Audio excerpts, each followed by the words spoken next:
یہ جو 15 اگست کی تاریخ ہے سارے ملک میں خوشی منائی گئی، جھنڈے لگائے گئے، ہمارے قائدین آ کر جھنڈے کھینچے، لوگوں نے پھولا پہنائے، مٹھائیاں تقسیم ہوئی، اسکولز میں، کالجز میں، یونیورسٹیز میں، مدرسوں میں ہر ایک نے محبتوں کا اظہار کیا۔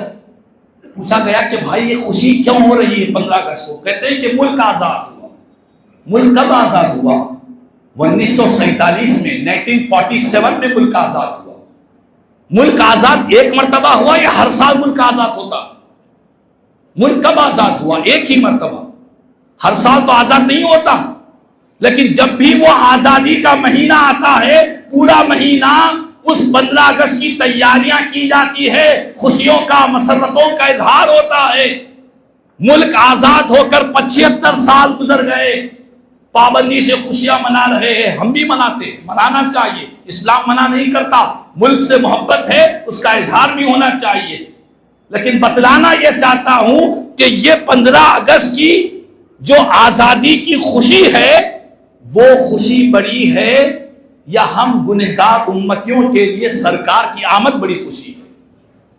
اپنے دل پر ہاتھ رکھ کر اور اپنے ذہن و دل و دماغ کو پاک کر کر ایمانت داری اور انسانیت کے ناطے اگر کسی سے جواب لیا جائے گا تو ایک مومن کو بہت بڑی بات ہے، ایک انسان بھی کہے گا کہ 15 اگست کی جو خوشی ہے یقیناً خوشی ہے، لیکن میلاد مصطفیٰ کی جو خوشی ہے ایسی ہزاروں لاکھوں خوشیاں سرکار کی میلاد کی خوشی پر قربان ہے، میلاد کی خوشی پر قربان ہے۔ کیوں؟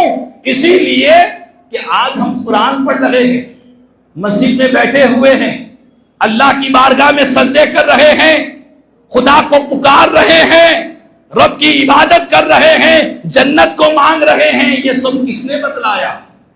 کس نے بتلایا ہے؟ جنت پر ایمان ہے، جنت کا پتہ کس نے دیا؟ قرآن پڑھ رہے ہو، 1500 سال سے قرآن پڑھ رہے ہیں، امت پڑھ رہی ہے، قرآن یہ اللہ کا کلام ہے، کس نے ہم کو بتلایا ہے؟ آپ اور ہم ایک ہی بات کہیں گے، چاہے قرآن ہو، نماز ہو، روزہ ہو، زکوٰۃ، حج، صدقات، خیرات، ساری نیکیوں کا پتہ اگر کسی نے بتایا ہے تو آمینہ کے لال نبیوں کے سلطان نے ہم کو بتلایا ہے، میرے آقا نے ہم کو بتلایا ہے۔ اسی لیے تو عاشق نے کہا ایمان ملا ان کے صدقے، قرآن ملا ان کے صدقے، رحمان ملا ان کے صدقے۔ وہ کیا ہے جو ہم نے ان سے نہیں پایا ہے؟ رحمان کا پتہ بھی ہمیں حضور ہی کے ذریعے ملا ہے۔ تو بہرحال میلاد النبی کا مہینہ یہ ہم گنہگاروں کے لیے خوشیوں کا، مسرتوں کا مہینہ ہے۔